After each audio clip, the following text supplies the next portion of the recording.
बहुत समय पहले की बात है। एक छोटे से गांव में हरिदास नाम के एक बुजुर्ग ब्राह्मण रहते थे। वो भगवान विष्णु के सच्चे भक्त थे। हर दिन सुबह उठते, स्नान करते, मंदिर जाते, पूजा करते और सारा दिन प्रभु का नाम जपते। उनकी एक ही इच्छा थी कि भगवान एक बार मुझे दर्शन दे दें। एक दिन हरिदास ने संकल्प लिया, जब तक भगवान दर्शन नहीं देंगे मैं अन्न नहीं खाऊंगा। उन्होंने उपवास शुरू कर दिया। दिन बीतते गए, शरीर कमजोर होता गया, लेकिन उनका विश्वास अडिग रहा। उसी शाम एक साधु उनके द्वार पर आया। साधु ने कहा, भिक्षा दो बाबा, मैं बहुत भूखा हूं।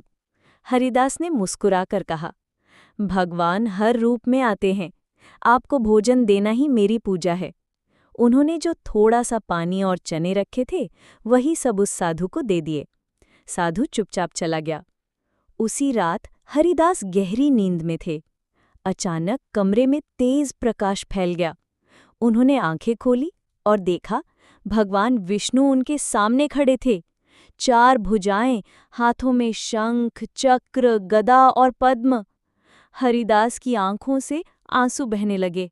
उन्होंने हाथ जोड़कर कहा, प्रभु, आपने मेरी पुकार सुन ली। भगवान मुस्कुराए।